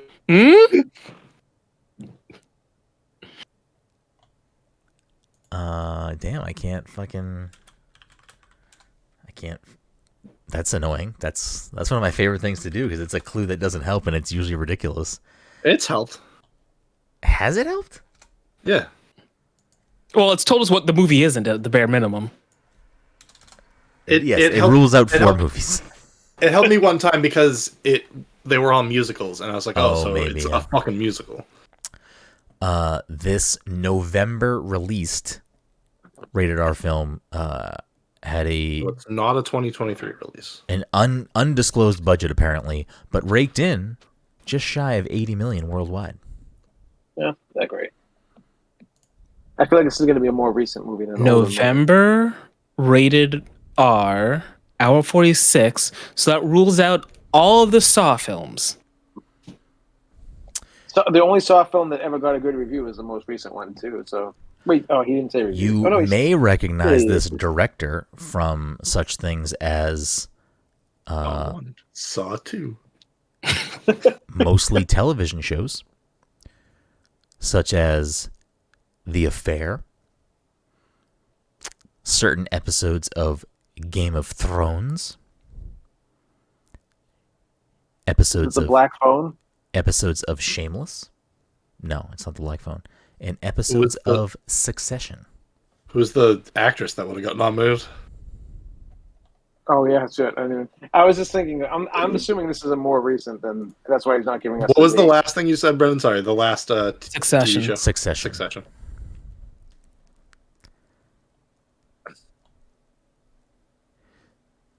This movie released in 2022. Is it El Camino? Incorrect. You may recognize the third build actor from such films as X-Men Days of Future Past, Warm Bodies, Mad Max Fury Road. Oh, damn it. Or- So I know the actors. I know the actor. Or About a Boy. Is this Renfield? What? Is this Renfield?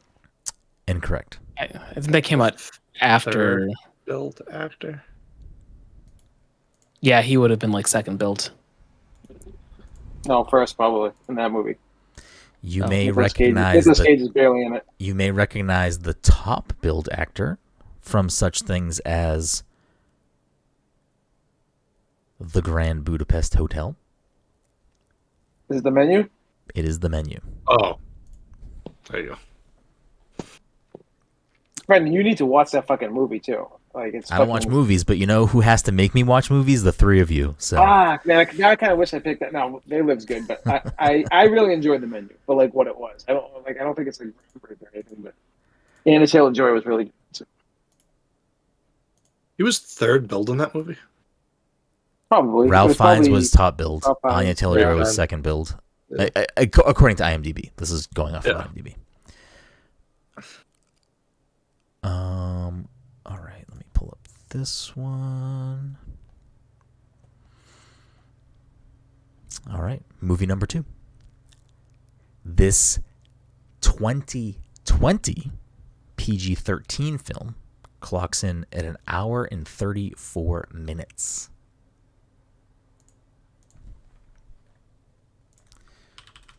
I'm taking notes. I always do. I write down everything because I feel like It's weird because you've always responded as if you he's have not no paying idea what's attention. going on. No, I just started taking notes recently. This is a new thing. Just for the Rotten- movie game too. Rotten Tomatoes gives this a tomato meter of 36% with an audience score of 56%. Ooh. You might It also must be a comedy. 2020 PG-13. Is it Hubie Halloween? incorrect. Ooh, that's a good guess, though. I think that's like 2018, though. It's 2020. I'm pretty sure. Really? According to Rotten Tomatoes, you might also like Break, Java Heat, In the Blood, Good People, and Everly. I don't think I know any of those movies. No. Not ringing any bells.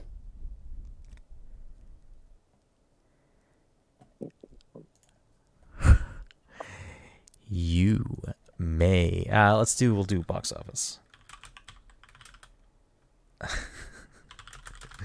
PG-13, Glass? right?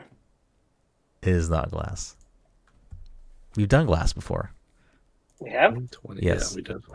Whatever we did that somehow tied to that Okay. director, maybe, or someone. Oh, it was the 20 questions one because I think I had asked if it was a franchise. But it was and tied then to something we watched. Yeah, yes, it was because you asked if it was tied to a that's what it was, franchise, yeah. and we haven't played the game since. That might be a lie. We may have played it since then. Who knows? With an undisclosed budget according to Box Office Mojo, it raked in $49 million worldwide. Fucking 36 is On an undisclosed budget? Well, it's just not listed on Box Office Mojo. I can see if I can pull it up. It sounds like it's a failure, basically, whatever this was. Yeah, according unless to it's like an indie film. according to Even an indie film got bad reviews. I know. I mean, do you want the budget according to Wikipedia? It doesn't matter to me. I mean, Sure. whatever. I'm curious. The budget yeah. according to Wikipedia is a range. It is not a number. It is Okay. between 67 and 80 million. Oof. Okay. No, it's See, not that's an good. indie No. film. Yeah. Oh, we this need is 2020. This is like COVID time. So, I mean, Oh, yeah. look at it like that. It still did bad. Did Right? No, 100%. did movie theater closures affect critic and audience? No, No, but it would have definitely not. affected The sales, take yeah, out. yeah. Because a lot of horror movies do well, even with like low critic fucking scores. It's weird. You may recognize the third billed actor from such things as Shut-In, this Was it movie, Shut-In? Marrowbone, and Stranger Things.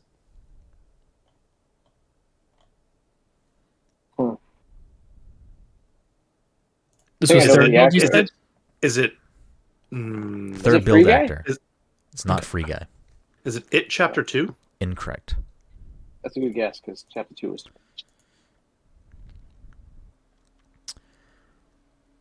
I feel like chapter 2. You may Sure, they recognize this top billed actress, including 2 Primetime Emmy nominees under their 25 nomination and 8 win total, from such things as The Falling. Wait, this movie had 8 wins? No. No, the Oh. The top billed actress. Okay, gotcha. Okay. The Falling, The Book of Love, this movie, and Game of Thrones. So Is weird. it Hellboy? Incorrect. Good guess. I feel like that's like right around where the tomato meter was it fell. Well, David Harbour, but he would have been Yeah. top billed. That's why I was trying to double check. I don't know if anyone else was in it though. I can't remember who else was in it. You may Well, that's what I was wondering who the female would have been. You may recognize the director from such things as writing this movie, as well as directing it, writing the TV miniseries The Stand, or directing the 2014. Oh, is it the Dark Fault in- Tower? Incorrect. The Fault in Our Stars. Dark Tower, I think was R. I could be wrong, but Um, he wrote The Fault in Our Stars. Directed. Directed. I don't know. I already closed out of the tab. I'm not opening Yeah, it again. no worries. He either Yeah. wrote or directed it. I'm I don't sorry. think it's gonna help me either way. Yeah. It's probably not. I feel like for some reason the person that wrote Fault in Our Stars or directed Fault in Our Stars came up recently.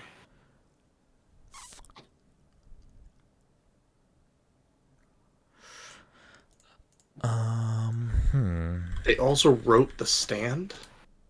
The TV, like the most recent one that they did that no one watched, probably. So, I mean, it's still like a pretty big project. yeah, no, actually, was it though? Because I never heard anyone talk about the most recent updated version of The Stand. I don't think it's Mike Flanagan because he's fucking got nothing but fucking home runs.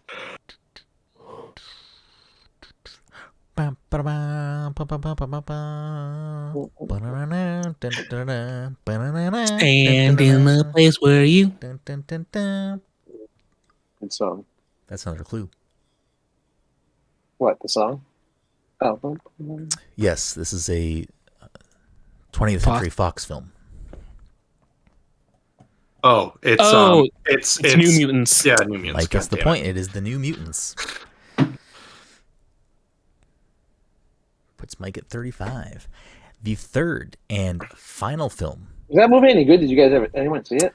I haven't sat down to watch it It has yet. a 30%, Todd. What do you think? I don't know. I like It did Taylor half looked its like- budget in So, like, income. I remember seeing the trailer for that and like being like, I think Anna Taylor-Joy plays Magic. Could be wrong. And I was fresh off of fucking playing Midnight Suns. Who she's so good in that movie. I was like, oh, I need to check this movie out. But clearly, no one wants it. The third and final film. This 2021 rated R film clocks in at 1 hour and 56 minutes.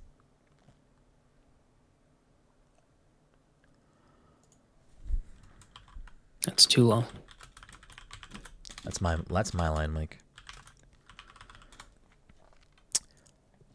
According to Rotten Tomatoes, this has a 75%. Ready or Not? Incorrect. A 75% tomato meter. The fucking wheels are turning. Dom wants a fucking point. Dom's hungry. Wait, what right is now. Ready or Not? Why am I blanking on that? The hide and seek one. Oh, Jesus. Right. Okay, yeah. With an audience score of 90%. Another one. Not gonna say, do you like this? Have you tried this? What do you think about this? Do you like this? I'm sorry, you said the year for this one, right? I did. I already forget what it 2021. Todd wrote it down. Don't worry.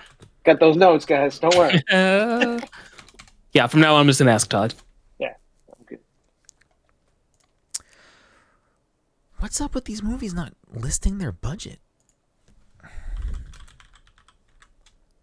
They're being a little coy. They're like, oh, never 2021 ask may a have la- also been COVID. you never ask a lady what their budget was. According to Wikipedia, again, so take that for what it is. This has a budget of $43 million with a box office revenue take of $23 million. Yeah, it's Oh, COVID is it? still. Yeah, COVID still. Which, Oh. judging by the both, decent Rotten Tomato score and very high audience score, seems like Actually, that's actually surprising. Yeah, the box office is not reflective of that. But it's probably because of COVID. Yeah. Yep. Let's see. You may recognize the third billed actor from such things as The Crown, this movie, Morbius, or Doctor Who. Well, that's easy enough. Damn it, I've only what was watched he in Morbius. What was he in recently? He was in Morbius. Yeah. I feel like there was another fucking He's been movie in a with lot, him. though. He's been in a lot of random movies. Oh, is it Last Night in Last Night in Soho? Soho? Mike said it first. Mike got Mike it gets the again, point. yeah. It is Last Night in Soho. And it's funny. I was just gonna move to the top billed actress, and It's Anya Taylor-Joy. no, Anya it's Taylor-Joy. not. According to IMDb, Well, It's she's the other in- girl. yeah. It's the other girl. I she forget was her in name. all three movies. There's your through line. Wait, was she? Yes. Anya Taylor-Joy was in all three of those Yes, movies. that was I the through I line. thought she I was knew in that. Ready or Not. That's why I said it. The top billed actress of this film is Thomason, which is Oh, weird. creepy. Thomason McKenzie. But yes, I don't think that was Anya Thomason. Taylor-Joy was in all of never those seen that films. movie. Anya Taylor-Joy never was in seen it. all of those I films. figured that's where you were going after the menu. You knew she was in New Mutants. You knew she played Magic, and you still didn't get it. I know. So that leaves the week. Dom at 44, Todd at 40, and Mike again doubling down. 36 points. Mike's making a run. A late fucking fourth quarter run. Mike's going for the fucking rafters, trying to get his jersey up on the fucking wall. Is that how sports work? You have one good game and then they just put you up on the rafters? It's not one good game, Mike. This is a back-to-back week performance. You just called it a fourth quarter run. It implies that this is one game. Well, fourth quarter of the year. Like you back-to-back weeks now. You're coming on the field. You're fucking poised. You're composed. You're ready. Mike. You're ready to play. You're also coming on the field. And you're locked all over in. the field. You're locked in. Jerking off. You're jerking left and right. You're locked in, Mike. I need to keep an eye on this. This is like we're in the midst of a potential all-time comeback, because middle of the year, Mike was down by like at one point I think 20 points. Like there was a big gap, and he's crawling up. This is the part where the sports caster absolutely fucks over that team by talking about this. We haven't had a fucking episode in a long time. It's true. Like. There will be one at the end of the year to really fucking sway things around. But Mike's making a comeback, a potential comeback of the ages. His storied career only getting better. That being said, I watched most of the Beckham. Jen was watching it, and I watched most of it with her. Good. It is pretty good. Yeah. It's pretty good. David Beckham's a very interesting dude. He seems like just like a good dude. Yeah, and they talk about that in the documentary. But, but like fucking, you know what? He fucking probably worked through it and was honest with her. And it's a real interesting life that he has, because I'm always fascinated by, and it seems like this happens the most often in sports, where it's like it was very clear that his father like ran him into the ground as a kid through his basically entire life, and like forced him to like train. Was his dad Jamie Tartt? It's funny because Jen kept saying like this is like has a lot of similarities to Jamie Tartt, and I wouldn't be surprised if like part of his character is based off that. Yeah, but I don't know. I feel like that happens a lot in sports, where it's like the dad is like a very like maybe at times not a good dad, and is more just like pushing you to be this sports thing. Bro, listen, I'm dealing with this right now, and like Liam does not give a fuck about soccer, and I'm just like, my parents are like, why is he not? I'm like, because like, don't push him. He's not going to want to play if you do this. Just stop. Yeah. You know, like it's like let him enjoy himself. You know. Well, it's just I'm just shutting my mouth. It's interesting to see, because like spoilers for David Beckham now, or the end of the documentary, but like he clearly was like, you know, in a way groomed his whole life to be a perfectionist, like hold himself to like an unrealistic standard. So one of his like major hobbies now as like retired guy is he cooks a lot. He has like they have a part of their house where like it's just like this ridiculous kitchen that he cooks in, and